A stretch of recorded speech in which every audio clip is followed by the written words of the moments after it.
I received an interesting question recently from Jason McD about winter ultramarathon food. Jason McD asks kind of a long, involved question, but Jason McD is headed to the Arrowhead 135 ultramarathon in Minnesota, rated one of the hardest ultramarathons in the winter or summer anywhere. Super, super tough, 135 miles. Jason McD asked about the required 3,000 calories a day that you have to have. And you have to cross, from what I read in the instructions and requirements, you have to cross the finish line with 3,000 calories on you. That means you had overhead. So if you're planning to be out, you always need an extra day of food. Now, Jason McD's question is, what in the world do you need to eat when you're doing that sort of activity? And Jason McD also mentioned, how come people don't tow sleds like this in that sort of race? Well, two-part question, two-part answer. For me, if I was going to do that race, and that actually looks like a lot of fun, I might consider that, is lots of cookies. These shortbread cookies are, the two cookies are 320 calories, 340 calories each. You can get that there. Shot blocks are 100 calories per slide. These Lar bars are, I'll show you here exactly what they are. Just to give you an idea, but I'm going to show you all the downsides of these foods too, so stay tuned. All right, so this is a 200 calorie bar. There you go, whoops. 200 calorie bar right there, numbers. There you go. And then chocolate, lots and lots of chocolate. And then Pedialyte, because you're going to probably have cramps and other issues. So one of the big challenges is eating. So what polar guys do, especially in the Arctic, is a lot of times what they do is they do the gorp, the good old raisins and peanuts thing, even though raisins would freeze that cold. And they actually crumble up their food, they put it into a Nalgene bottle, and they just literally eat it as though they're drinking. Because one of the things you have to absolutely plan for is that race can be minus 40 degrees. 2 years ago, it was super warm, so it made it very easy for people. Easy being relative because quite a few people quit. But one of the techniques is carrying your food in an ultralight container. Now, if you're going with bars and things, remember that to test this, take all the food you're going to eat, jam it into the freezer, wait overnight till it's rock solid, maybe even 2 days, and you've got 5 minutes to eat it. Will you be able to eat a Laura bar that is minus 40 degrees? Nope. You'll be like, ugh. You're going to be breaking your teeth. So you have to consider what can you consume immediately. So if you like these, what I do is when they're warm, I crunch them up into tiny little bits. So when I tear out the package, I can just eat them as little bites. And then I can swallow them, and it works pretty well. Now, for you, if you're racing and say, hey, you want to finish this sucker in 20 hours, like, let's see, I was reading the story here. It is pretty crazy. A lady called, let's see, what's her name? Shalane Frost. She finished the ski part of the race, and she skied it in something over 20 hours. I mean, that is crazy fast. Let's see, here's Shalane right there. And one of the other questions that you asked was, how come people don't tow sleds? The reason you don't tow sled because the complication level and the effort level just goes through the roof. Let me show you what Shalane looks like right here. Here she is on skate skis with ultra fat boots with a backpack with the minimum required gear, and she knocked this out in 20 hours.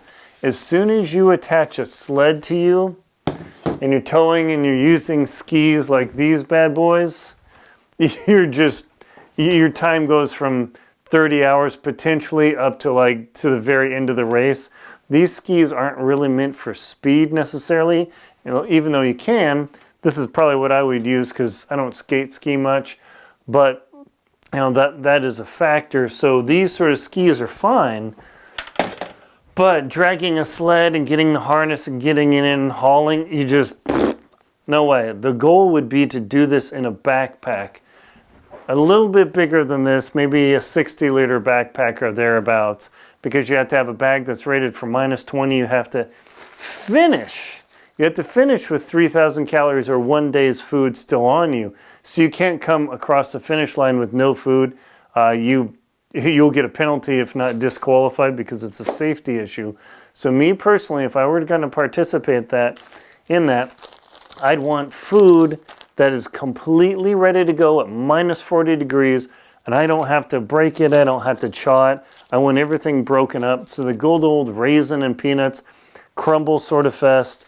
These power pellets, the Keebler shortbread cookies, would be a great way to go, because these, I've eaten these at minus 50 degrees, no problem. They pop in my mouth. These are literally solid butter. Now, the reason I bring the almonds is because of the salt. The almonds are lots of calories, but they're fat. And if you're going on a really long, fast trip or a long trip, fat's really good, but to consume that and metabolize that fat is going to take a long, long time. So if, hey, you need to just power up, almonds and fat isn't going to do it. You need fuel that's going to happen today. Now, even shot blocks at minus 40 degrees they're chewy. They'll give you a nice hit. They'll get your electrolytes up. You'll get a lot of benefits from there. But that's a problem. Chocolate is super, super good. But the dark chocolate with the fat content, it takes a while to metabolize to get going. I would actually go with a milk chocolate. Now, the problem with this diet here is it's all pure sweets. Ugh. That's why I add in the almonds and then also usually the margarita shot blocks because it has the salt. That's the thing there. And then I definitely would use the Pedialyte and the water to give me a little bit of kick with the electrolytes. So food on an ultra marathon in super cold weather is the Arrowhead 135. Just think, hey, when am I going to put my food in that will be consumable at minus 40 degrees the whole time? I would just bring a backpack. There's no way I would bring a sled like that. The time just goes through the roof. It's too much effort. So if you want to finish pretty quick, just be prepared with the backpack because you can have a stove and everything, and skiing, and that's just that. And this is how I actually pack for most winter expeditions anyway. But I have time at night to crunch up my Lara bars and everything. But on a race, you don't want to be doing this. When this freezes solid, you're toast. Plus, one problem with the Lara bar is it is sticky. So even if you crunch it up, you still have to kind of break it apart a little bit. So you got to really crumble this. And if you put something like Lara bar crumbles inside of a Nalgene bottle, they will stick. And then what are you going to do about that? So those are major, major factors. I would prefer cookies and almonds and chocolate and shot blocks and things like that. Yes, the diet is terrible, but you're not out there for a nutritious experience.